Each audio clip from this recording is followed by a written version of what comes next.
wrestling lovers welcome back to Bacotin WWE. Di bosan gue kan gue bakal review sebuah pay-per-view yang baru saja kemarin, atau gue nge-post paling jam 1 tanggal 11, jadi ya baru saja terjadi di pagi hari tadi, Money in the Bank 2020. Dan ya, kalau kalian yang sudah pernah menonton prediksi gue tentang Money in the Bank, kalian pasti bakal kaget karena prediksi gue boom, dua-duanya benar.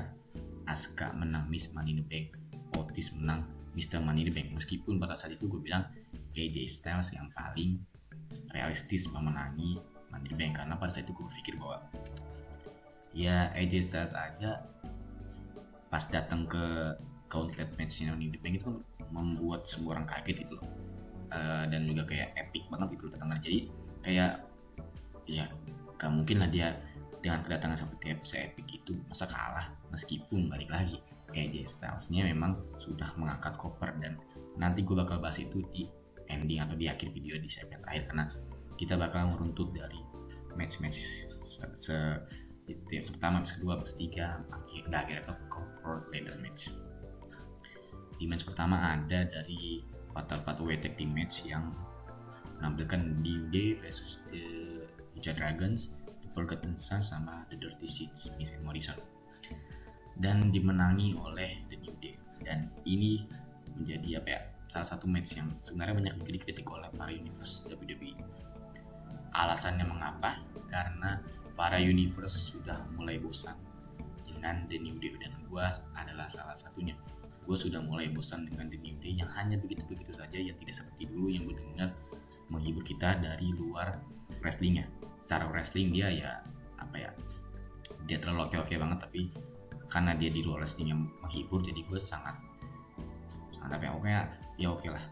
Tapi setelah makin sini dan ditambah lagi Xavier Woods-nya sudah jarang banget tampil, gue lupa juga karena cedera atau apa, gue lupa juga di kapan tampil terakhir. The New Day itu udah mulai ngebosenin banget, soalnya emang monoton banget. Big E, Kofi Kingston tuh berdua monoton banget menurut gue. Apalagi wrestlingnya juga monoton, yang semakin membuat kita menjadi bosan dengan The New Day. Orang-orang meminta tag team wajah baru, dan yang bakal gue bahas kali ini adalah The Forgotten Sons yang bakal menjadi The Forgotten The Forgotten Sons, anak yang dilupakan, bakal menjadi sebuah tag team yang dilupakan sepanjang sejarah WWE. Karena pada awalnya kenapa Forgotten Sons dipilih untuk menjadi salah satu tag team ini kan untuk menggantikan The Usos, Jey atau Jimmy. The Usos gue juga lupa, salah satu dari Jey atau Jimmy itu cedera, dan WWE tidak punya rencana untuk salah satu dari Jey atau Jimmy tidak cedera itu untuk menjadi single superstars, yang akhirnya salah satu tag team dari NXT dinaikkan. Memang di NXT The Forgotten Sons ini bukanlah sebuah tag team yang benar-benar bagus, tapi entah mengapa Vince melihat bahwa The Forgotten Sons ini bagus, akhirnya dia dinaikkan ke WWE, ke SmackDown. Dan ya seperti tadi gue bilang gitu, The Forgotten Sons bakal dilupakan jadi selama-lamanya, karena ya gue yakin banget ketika di Usos nanti sudah kembali, The Forgotten Sons bakal dilupakan, udah gak usah dipakai, karena ya gitu aja gitu. Dari debutnya aja kita kayak dibuat seakan-akan wah ini bakal cari calon-calonnya menjadi pesaing The New Day untuk Usos, tapi ternyata enggak. Di match tadi aja The Forgotten Sons bukanlah suatu tag team yang benar-benar mendominasi gitu. Jadi WWE atau Vince McMahon atau produser yang merancang sebuah match itu tidak membiarkan The Forgotten Sons itu memukau para universe WWE. Dia tidak kayak membuat para fans itu suka dengan Forgotten Sons. Jadi ya kesan-kesan itu kayak ya udah nih Forgotten Sons gantiin Usos aja beberapa bulan dah, habis itu udah gak kepake lagi gitu doang. Dan sayang banget gitu kan, kasihin juga itu karir sebuah tag team, sebuah wrestling atau sebuah pegulat yang mungkin dia sudah berharap lebih dari dia dinaikkan ke SmackDown, dari NXT ke SmackDown, yang mungkin dia sudah berharap lebih bahwa dia bakal dinaikkan, dan dia ternyata hanya menjadi ganti Usos saja. Ini pendapat gue ya, kalau kalian bisa punya pendapat lain tinggal di komen di bawah saja. Dan juga ya Lucha Dragons lagi-lagi dia hanya sebagai pemain atau pegulat yang hanya membuat match ini menjadi lebih seru aja. Dari dulu banget lah, dari sejak di New Day baru tampil sampai sekarang, Lucha Dragons tuh hanya seperti tag team yang hanya ingin supaya kita membuat penghibur saja, karena di New Day berkaitan sama John Detective ini ya wrestlingnya itu sama kayak seperti yang lain, hanya monoton aja. Tapi kalau bicara Dark ini kan memukau banget itu, loncat-loncatan sana kemari, dan yang sayang banget gitu loh, dia hanya menjadi pemain seperti itu saja, padahal dia punya talenta yang sangat-sangat luar biasa. Tapi ya pokoknya gue harap WWE punya rancangan lain untuk New Day, karena sudah mulai banyak orang yang sudah mulai bosan dengan New Day. Ini caranya gampang untuk diatasi. Ya, caranya entah itu New Day-nya diganti menjadi heel, atau sebenarnya dia ini kan anti hero ya, dia tidak heel juga, tidak babyface juga. Mungkin aja ditambahin satu superstar lagi mengganti Xavier Woods. Ya pokoknya jangan sampai Big E dan Kofi Kingston ini hanya begitu-gitu saja, monoton banget gitu. Langsung kita ke match kedua di Money in the Bank 2020, ada dari SmackDown Women's Champions, yaitu Tamina versus Bayley. Iya, dari awal sih gue udah expect buat Tamina gak bakal bisa menang. Karena Tamina bukanlah orang yang cukup kuat untuk bisa mengalahkan sebuah role atau sebuah orang yang dibentuk oleh Triple H sendiri, itu Bayley, dan dirubah menjadi babyface, menjadi heel gitu. Bukanlah sosok Tamina yang cukup, ya memang dia cukup kelihatan kuat. Dia bahkan sempat kemarin pas tag team Tamina dan Malaysia Evans melawan Sasha Banks dan Bayley, Tamina sempat duel dengan Bayley dan Tamina menang. Tapi itu hanya membuat supaya match ini menjadi hype aja. Tapi sebenarnya ya gue dari awal udah yakin bahwa Tamina ini bukan orang yang tepat, karena dia tuh wrestlingnya biasa aja. Dia tuh kayak mirip sama Nia Jax, tapi lebih Nia Jax segini nih, Taminanya tuh agak di bawah dikit. Mirip memang, tapi nggak terlalu mirip banget gitu, masih agak di bawah kelasnya. Dan memang bukan saatnya untuk Tamina menjadi sebuah superstar, sebuah petarung wanita yang sudah saatnya untuk menjadi SmackDown Women's Champion. Karena gue berharap sih yang dapat Sasha Banks, karena yang gue kasih juga sama dia, karena dia hanya menjadi pendamping Bayley terus. Sudah saatnya dia step up, sudah saatnya dia mendapatkan sebuah title women's, sebuah title apapun itu yang ada di WWE untuk perempuan. Sudah saatnya dia, karena ya gue kasih nama dia karena dia tuh punya wrestling dia tuh menarik. Dia tuh tidak jarang banget wrestling dia itu membosankan. Kalau dia memang kadang-kadang membosankan kalau dia duet dengan si Bayley. Kalau misalnya dia dengan duet, dia itu benar-benar bisa membuat kita terkagum-kagum dengan wrestlingnya dia. Dan memang sudah saatnya dia untuk mendapatkan step up di WWE. Hancurkanlah perkembangan Bayley dengan Sasha Banks dan naikkanlah dia, karena ya gue mengira bahwa Sasha Banks ini sangat cocok untuk jadi pemimpinnya Women's Division bersama dengan Charlotte dan Becky Lynch. Karena emang pada awal-awal Sasha Banks debut aja dia udah kayak memimpin Women's Division bersama Sasha Banks dan bersama Becky Lynch dan Charlotte itu. Jadi memang sudah saatnya Sasha Banks step up. Ini sudah ada rumor SummerSlam nanti bakal Sasha Banks dengan Bayley bakal feud. Tapi entah, kita hanya penonton layar kaca saja, kita hanya bisa berharap. Dan ya match ini sih sebenarnya nggak terlalu benar-benar menghibur kita, ya begitu-gitu aja, layaknya pertarungan di SmackDown biasa aja gitu, karena tidak ada spesial juga. Jadi kita langsung ke match ketiga, yaitu Universal Champion Bray Wyatt melawan Braun Strowman. Dan kalau kalian enggak, di match Bray Wyatt melawan Braun Strowman ini tidak ada tulisan live di pojok kanan. Tidak seperti match-match lainnya seperti tadi Tamina Bayley, terus Fatal 4-Way Tag Team Champions, dan nanti kita bahas Drew McIntyre versus Seth Rollins. Itu ada tulisan live di atas atau di bawah, gue lupa juga. Tapi kalau di Bray Wyatt melawan Braun Strowman ini tidak ada tulisan live. Dan itu bisa dijawab atau bisa dikonfirmasi oleh produser di WWE, ialah karena jadi match ini tuh sudah direkam sebelum Money Bank ini ditayangkan di WWE Network atau di Fox atau di apalah. Jadi match ini tuh sudah direkam, bahkan sebenarnya sudah direkam sebelum Money Bank ini kick off, atau mungkin sehari sebelumnya atau 2 hari sebelumnya, atau sebelum Money Bank ini ditayangkan secara full itu ini sudah ditayangkan. Mengapa? Karena kalian lihat di sebuah match itu kan ada boneka-boneka, ada ya ya boneka-bonekanya di Firefly Funhouse tuh keluar, dan takutnya para kameramen ini sengaja memvideoi atau kerekam lah istilahnya, kerekam ininya, dalang-dalang yang memainkan bonekanya takut seperti itu. Jadinya supaya tidak mengambil resiko, si produsernya ini memutuskan untuk match ini tidak live aja lah, takutnya kerekam si dalang bonekanya. Jadi kita mainkan live delay aja. Untuk secara matchnya ya, yang gue yakin dari match ini ialah match ini belum selesai. Lihat dari tatapan yang Bray Wyatt aja, itu kayak seakan-akan kayak ya masih ada rasa untuk menantang dia sekali lagi gitu. Jadi ya gue harap seperti itu, karena gue ingin banget The Fiend mendapatkan title Universal Championship yang direbut oleh Pak Goldberg, yang sekali lagi gue sangat mengkritik match di Super Showdown itu. Jadi gue harap The Fiend merebut kembali title itu, karena ya The Fiend sangat layak, dia punya karisma yang luar biasa, sangat layak untuk mendapatkan title Universal Championship. Tapi itu terlalu jauh, gue bahas dulu matchnya. Untuk secara match sih ya cukup menarik juga, karena sudah cukup lama juga Bray Wyatt tidak menjadi The Fiend. Sudah cukup lama juga Bray Wyatt bermain di sebuah match tanpa memakai topeng, tanpa memakai baju hitam. Dan karena kan di match ini dia menjadi memakai baju merah seperti Bray Wyatt biasanya. Jadi ya cukup menarik juga, karena gue salah satu fans dari Bray Wyatt sudah cukup lama juga gitu.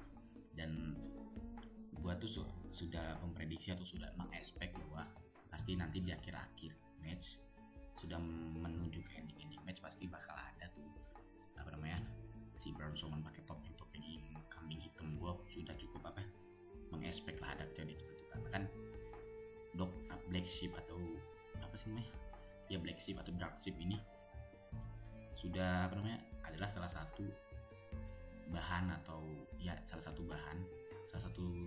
something yang dinotis dari storyline ini.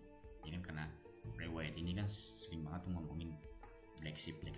Jadi ya gue udah expect bahwa ini bakalan dipakai Braun Strowman. Jadi benar saja dipakai, dan Bray Wyatt-nya mengira bahwa Braun Strowman ini benar-benar taubat, benar-benar dia kembali ke family-nya dulu, tapi ternyata tidak ya. Ya pokoknya secara match kualitas ini ya cukup oke aja, tidak terlalu membuat kita terkagum-kagum. Karena match yang satu lagi benar-benar bisa membuat kita kagum, tapi kita bahas ini dulu. Dan yang gue bisa expect dari yang bisa gue komen dari match ini ialah yang gue harap WWE membuat signature move atau finisher terbaru dari Braun Strowman, karena menurut gue finishernya Grand Slam-nya itu atau pokoknya itu terlalu tidak Braun Strowman banget nih. Karena kan dulu pada awal-awal Braun Strowman main di WWE kan dia tuh kayak submission-nya Shayna Baszler itu finishernya dia, dan gue cukup suka juga. Tapi kalau finisher seperti ini tuh biasa banget, badannya Braun Strowman juga masih kalah dengan Big Show gitu. Jadi gue harap finishernya dia diganti. Tapi ya gue harap di Backlash nanti, gue berharap mulu ya, gue berharap di Backlash nanti match ini belum selesai, yang artinya The Fiend bakal feud dengan Braun Strowman, harapan gue itu. Dan ini match yang benar-benar bisa membuat kita terkagum tanpa theatrical match, yaitu Seth Rollins melawan Drew McIntyre, yang benar-benar ya kalau Seth Rollins emang gak usah diremehin lah. Seth Rollins ini memang benar-benar bisa membuat kita terkagum gitu, tanpa harus ada theatrical match. Yang ya nggak salah, Vince McMahon menjadikan dia wajah perusahaan WWE agak di bawah lah, karena wajah utamanya kan Roman Reigns, jadi di bawahnya itu ada Seth Rollins. Karena ya Seth Rollins ini memang ditakdirkan untuk menjadi superstar WWE gitu, karena secara media oke, secara wrestling juga oke.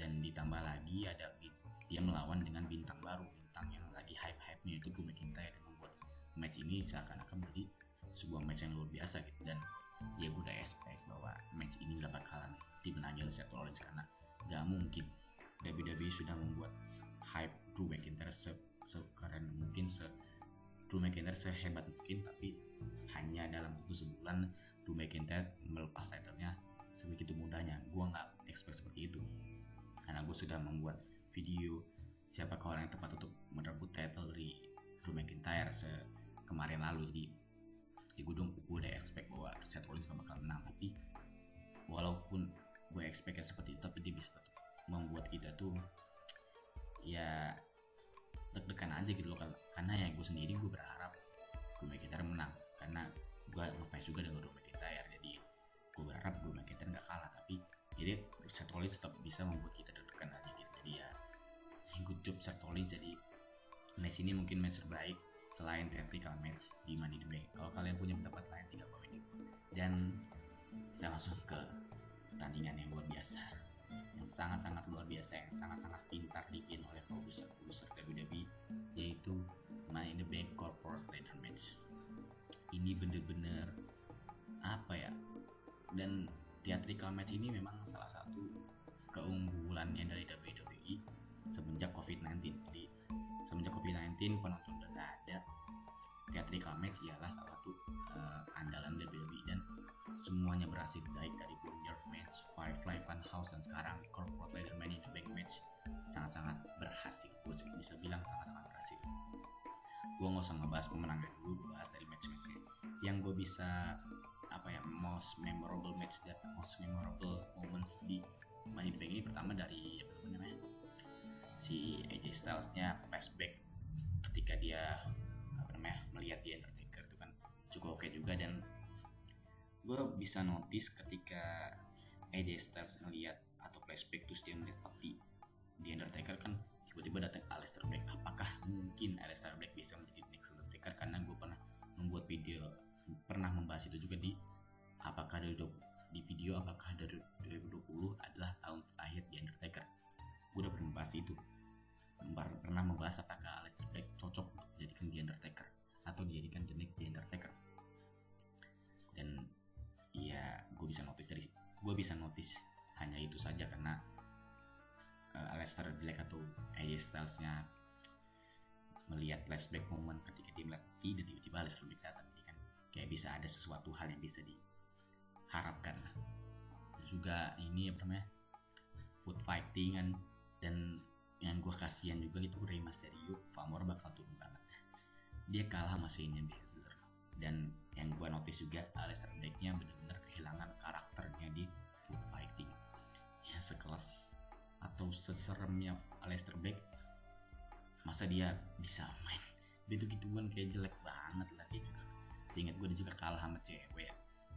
Jadi kasihan juga untuk Aleister Black, dia benar-benar dibuat pamornya turun banget sama WWE. Itu juga momen AJ Styles sama Daniel Bryan di kantornya Vince McMahon juga menurut gue sangat-sangat most memorable moments. Dan ini mungkin salah satu ya orang sudah ekspektasi bakal ada yang main di Vince McMahon. Dan fun fact-nya juga, sebenarnya kantor Vince McMahon ini produsernya itu sudah membuat ide, dan idenya dikirimkan ke Vince McMahon. Idenya itu ialah semua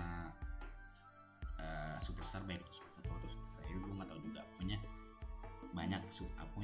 bakalan terjadi sebuah epic fighting.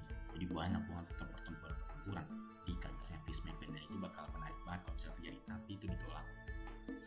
Karena apa? Karena Vince McMahon ini takut fosilnya dinosaurus yang susah banget didapatkan oleh dia itu hancur.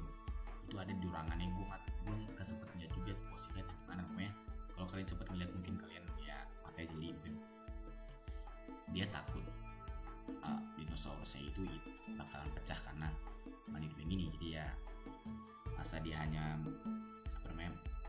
mengorbankan harga, pasti mahal banget tuh fosil. Sebenarnya bukan fosil, replika fosilnya pasti mahal. Dia bisa merelakannya sebegitu mudahnya kan nggak mungkin. Jadi ya gue bisa memaklumi. Jadi ya produsernya memutuskan diganti menjadi AJ Styles dan Bryan aja. Satunya bintang ROH, satu lagi bintang TNA, mantan bintang TNA, di bertarung di officernya WWE. Itu kayak menarik banget gitu. Jadi good job produser WWE. Terus juga momen most memorable juga ketika Dana Brooke berhasil mengangkat Money in the Bank. Di situ gue berpikir udah ini doang, apaan mungkin kayak apaan gitu, nggak seru banget jadi gue menang gitu. Dan ya gue pikir gue itu udah selesai di situ doang, ternyata enggak. Tiba-tiba Stephanie McMahon datang terus ngomong ke Dana Brooke bahwa ngapain lo ngangkat itu, kok berada di atas gitu. Ya gue nggak tahu di lo kayak seperti apa, pokoknya seperti itulah istilahnya. Terus juga ya itu salah satu most memorable juga karena ya gue jadi lega karena belum selesai. Dan ya akhirnya pertarungannya nyampe ke atas dan ternyata gue sempat membahas di prediksi Money in the Bank 2020 bakalan ada orang yang loncat dari atas ke bawah. Gue expect-nya orang loncat dari atas ke bawah itu apa namanya, ya loncat terus ada orang kena di bawah. Ya memang itu ada, si Asuka memang dari atas loncat ke bawah, tapi itu dari lantai atas lantai bawah itu ya rangkainya juga nggak terlalu tinggi banget. Ya gue nggak puas lah, ternyata orang yang loncat dari atas ke bawah itu dilempar dong Rey Mysterio sama Aleister Black. Dan ya gue bisa konfirmasi bahwa itu tidak jadi apa-apa karena ini tuh apa namanya sudah di syuting dari tanggal 10 April, jadi itu semua sudah diedit, semua kejadian-kejadian itu semua sudah diedit. Jadi ya kemungkinan aja itu tuh di ketika Rey Mysterio itu dilempar sama Baron Corbin sama King Corbin, ya mungkin aja itu sebenarnya di samping pot atau tanaman itu samping itu sebenarnya masih ada lagi bangun terus semen yang mungkin aja gue nggak tahu, tapi yang pasti ini tuh semua sudah diedit. Dan menarik nih, apakah nanti ketika di WWE Raw nanti apakah momen-momen ini bakal dinotis oleh WWE dan dijadikan storyline, jadi kayak Rey Mysterio-nya patah kaki, Aleister Black-nya patah kaki atau apa gitu kan. Ya menarik saja bakal nanti seperti apa. Dan ya ini pasti kalian para pecinta atau ya apa namanya pecinta AJ pasti bakalan marah banget sama WWE karena dengan begitu payahnya AJ Styles namanya kepleset tangannya. Dan ya sebenarnya sih kalau misalkan kalian lihat secara perspektif hiburan ini menghibur, tapi kalau kalian melihat perspektif secara wrestlingnya ini bodoh banget. Gua melihat perspektif secara dari hiburan karena ini kan lo temanya itu ialah most unique Money in the Bank. Ya udah unik berarti menghibur. Ya udah kalian nggak usah lihat dari wrestlingnya, memang wrestlingnya juga menarik, tapi kan ini kan unik gitu. Jadi ya udah kita lihatnya hiburannya aja. Dan gua pencinta Otis sangat bangga, sangat nggak bangga juga sih, ngapain gue bangga, gue dapat apa tadi, pokoknya gue sangat senang sekali Otis step up di WWE. Entah nanti Otis bakal gabung jadi salah satu orang yang gagal untuk mengcasing WWE Money in the Bank, ataupun Otis bakalan benar-benar bisa merebut WWE Championship atau WWE Universal, itu bakalan menarik sekali untuk dinantikan. Dan Otis ini menjadi seperti Dolph Ziggler, ya kan? Dolph Ziggler waktu itu dapat Money in the Bank, terus dia dapat cewek. Sebenarnya Otis itu beda, dapat cewek itu seperti Money in the Bank kan. Orang-orang sempat komen juga bahwa Otis ini salah satu orang yang paling beruntung. Dia itu dapat cewek cakep, dia dapat Money in the Bank, dan ya cukup hoki banget lah gitu dia, karena ya ini kan pasti suruhan dari orang gitu. Dia tidak mungkin berusaha suruh orang, apalagi storyline ceweknya yang buat, yang artinya Otis tidak perlu berusaha banget karena ceweknya yang buat storyline cewek yang buat, soalnya bukan ceweknya yang bikin ide. Vince McMahon yang membuat storyline-nya dan ada orang yang produserin.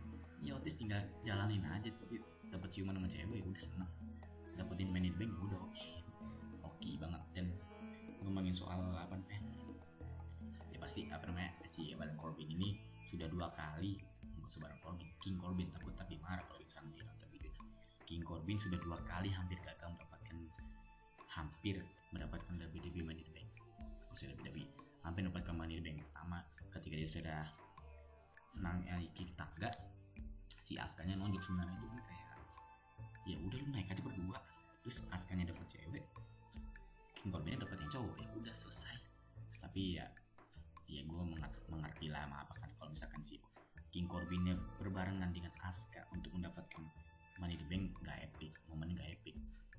Dia memang tepat, produser WWE tepat untuk menjatuhkan King Corbin. Dan kedua, ketika King Corbin sudah menaiki tangga dengan AJ Styles, Elias datang. Jadi ya kasihan banget King Corbin ini, tapi ya biarinlah, dia memang seperti itu. Dia udah patahin, udah matiin si Rey Mysterio sama Aleister Black, ya itulah karmanya, 2 kali gagal mendapatkan Money in the Bank. Iya, ini bener-bener apa ya, bener-bener luar biasa banget untuk Asuka. Ya memang sudah saatnya di step up. Dia tidak usah lagi bermain dengan Mikabuki Warriors, karena menurut gue SmackDown Tag Team Champion hanyalah sebuah title sampingan, title figuran. Jadi sudah saatnya di step up. Sempat waktu itu dia main di menangin Royal Rumble, main di WrestleMania, tapi setelah itu dia menurun. Dan sekarang sudah saatnya lagi di step up, karena memang dia adalah salah satu orang yang sangat-sangat mencuri perhatian di WWE Money in the Bank tahun ini. Dan ya Shayna Baszler yang kita harap menjadi seorang yang sangat-sangat luar biasa di Money in the Bank, ternyata enggak. Dia tuh kayak ya udah gitu, hanya seorang pemeran sampingan, meskipun dia berhasil mengalahkan atau breakdown Rey Mysterio. Ini tuh menjadi seorang, banyak sekali kritikan dari fans Universe, tapi dia balik lagi. Ini apa namanya, Shayna Baszler nggak banyak banget kelihatan di WWE Money in the Bank tadi. Dia hanya kebanyakan gue liat lari-larinya doang. Nia Jackson juga ya gitu dulu lah. Tapi keputusan WWE untuk memenangi Asuka di Money in the Bank tahun ini gue tepat. Dan kalau kalian misalkan notice ya, kok Money in the Bank tahun ini kok cepet banget ya, hanya 2 jam setengah. Itu adalah keputusannya Vince McMahon. Vince McMahon memutuskan untuk pay-per-view tahun ini jangan lama-lama. Nah, itulah makanya mengapa WrestleMania kemarin dijadikan 2 part, 3 jam, supaya nggak fans tuh jenuh gitu ngeliat, bosan banget kan. Kasih kalau kalian nonton WrestleMania ada penontonnya 7 jam pun oke. Kalau kalian menonton WrestleMania tanpa penonton, sepi, hanya bersuara komentator, boring lah, bosan. Dan itu salah satu keputusan yang tepat dari Vince McMahon, karena ya jadi sekali lagi ya, kalau kalian yang banyak sekali mengkritik Vince McMahon, sebenarnya Vince McMahon pun punya pikiran-pikiran yang jenius. Jadi kalian ya nggak usah terlalu membenci dia, karena dia kadang-kadang juga kalau punya pikiran jenius banget. Jadi gimana guys, video 28 menit ini, 28-7 ya pokoknya. Nanti gue apakah kalian suka dengan videonya? Jika kalian suka tinggal like, jika kalian tidak suka tinggal dislike. So what's up guys, I was Keep Wrestling Podcast.